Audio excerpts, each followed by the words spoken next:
किसान तक में आपका स्वागत है। आपके साथ मैं पवन कुमार, मेरे साथ इस वक्त मौजूद है ICAR के DG हिमांशु पाठक जी। सर, आपका स्वागत है। सेक्रेटरी एग्रीकल्चर की बात रही है, सबसे पहले जो किसान है वो जानना चाहें कि आखिर ये है क्या चीज़। सेकेंडरी एग्रीकल्चर मतलब अभी तक जो हम खेती करते थे तो हमारा जो पहला उत्पादन धान हो गया या गेहूँ हो गया, तो धान तो हमारा ब्रांडेड प्रोडक्ट हो गया। लेकिन आप धान के बाद जो उसका अवशेष बचता है या उसको आगे और क्या क्या प्रोडक्ट बना सकते हैं, जैसे आपको पता होगा कि राइस ब्रान ऑयल का पानी, उसमें ऑयल भी निकाला जा सकता है, उसमें और कई सारे प्रोडक्ट बनाया जा सकता है। तो आज के दिन में पूरे भारत के कृषि को ये जरूरत है कि प्राइमरी प्रोडक्ट का तो फायदा लेना ही लेना है, उसका पैदावार भी बढ़ाना है, उत्पाद भी बढ़ाना है, इनकम भी बढ़ाना है, लेकिन उसके साथ उसके आगे का जो प्रोडक्ट हम बना सकते हैं उसके ऊपर हम रिसर्च करना चाहते हैं, उसको बढ़ावा देना चाहते हैं ताकि किसानों को और एक्स्ट्रा फायदा उस सारे प्रोडक्ट से आए। तो इसके लिए हमारे संस्थान काम कर रहे हैं, अलग अलग टेक्नोलॉजी हम डेवलप करना चाहते हैं, जो प्राइवेट ऑर्गेनाइजेशन उनके साथ मिल करके काम करना चाहते हैं, ताकि हमें सारे जो टेक्नोलॉजी किसान भाई, और आजकल जो APOs का बड़ा चर्चा चल रहा है, स्टार्टअप का बड़ा अच्छा चर्चा चल रहा है, तो सारे स्टार्टअप्स और APOs के साथ मिल करके ये सारे प्रोडक्ट्स को हम आगे ला करके आना चाहते हैं। और उस दिशा में ये जो हमारा संस्थान है रांची में स्थित, ये हमारे पूरे भारतीय कृषि अनुसंधान परिषद का एक अग्रणी संस्थान है, जिसका मैंडेट में ही है कि सेकेंडरी एग्रीकल्चर को किस तरीके से बढ़ावा दिया जाए।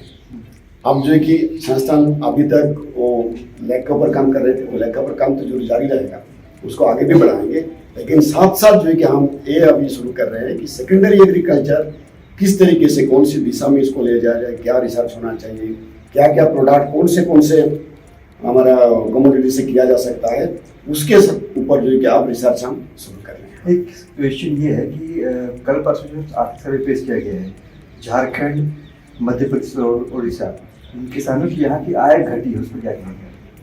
नहीं, ये आंकड़े तो भारत सरकार का होता है उसमें, लेकिन हमारा आकलन ये है कि आय बिल्कुल घटी नहीं है, आय बढ़ी है।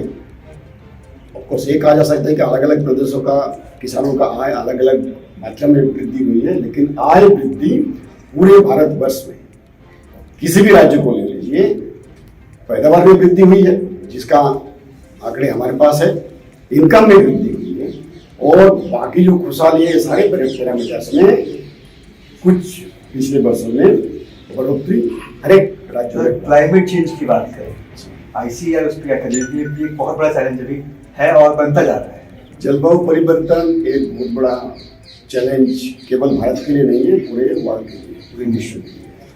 और इसके ऊपर भारतीय कृषि अनुसंधान परिषद पिछले 25-30 साल से काम करना शुरू कर चुके हैं। 2-3 उपलब्धियां मैं आपको बताना चाहता हूँ जिसके माध्यम से इस चैलेंज से हम जुड़ सकते हैं।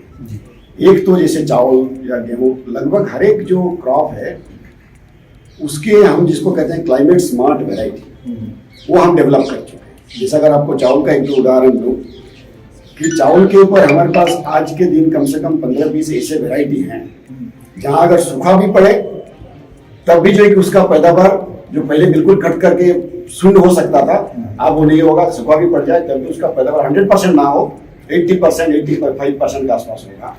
उसी तरीके से अगर बाढ़ आ जाए तो कुछ हमारे राइस वेराइटीज है जो अगर बाढ़ से बिल्कुल डूब जाए फसल। पहले क्या होता था कि कोई भी राइस का पौधा अगर 6-7 दिन से ज्यादा पानी के अंदर पड़ा रह जाए तो पूरे फसल नष्ट हो जाएगी, लेकिन आज के दिन हमारे पास ऐसे वेराइटी है कि वो वेराइटी अगर 17 से 18 दिन, यहाँ तक कि 20 दिन तक भी पानी के अंदर रहे, उसके बाद अगर पानी निकल जाता है तब भी वो फिर बाहर आ जाएगा और उसका पैदावार 75-80% तक जाएगा।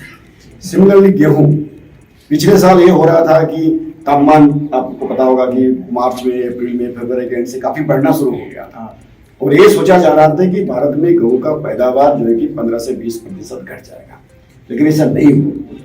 ऐसा नहीं हुआ, उसका कारण ये है कि हमारे जो हीट टॉलरेंट वेराइटी कहते हैं उसको, जैसे HD 3086, ऐसे कई सारे वेराइटीज हैं, और इस बार का आकलन हमें ये कहता है कि लगभग 70% से भी ज्यादा क्षेत्र में जो गेहूं का वेराइटी आज के दिन उगाया जा रहा है उसमें सारे के सारे वेराइटी या तो हीट टॉलरेंट है या तो ड्राउट टॉलरेंट है। इसका मतलब अगर तापमान बढ़ भी जाता है तब भी जो है कि उसमें सहन करने का क्षमता है, पैदावार नहीं घटेगा।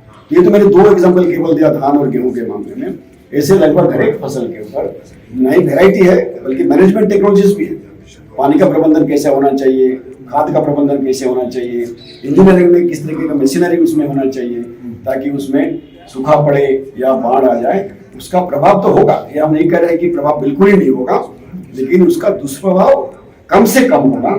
इस दिशा में पिछले 25-30 साल से हम काम कर रहे हैं, काफी सफलता में मिल चुकी है और आगे भी ये हमारा एक प्रायोरिटी एरिया है। लास्ट क्वेश्चन, नेचुरल फार्मिंग या फिर केमिकल फार्मिंग? दोनों।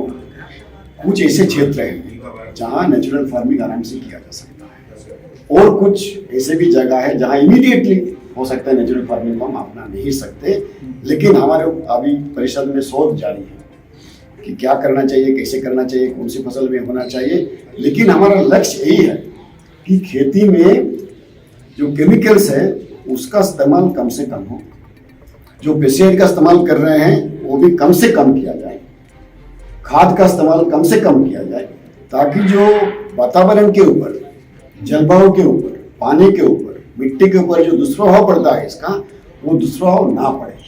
यही हमारा, इसीलिए हम प्राकृतिक खेती को आगे बढ़ाना चाहते हैं और परिषद प्राकृतिक खेती को लेकर के आज के दिन में करीब 20 संस्थानों में अलग अलग तरीके से शोध कर रहे हैं।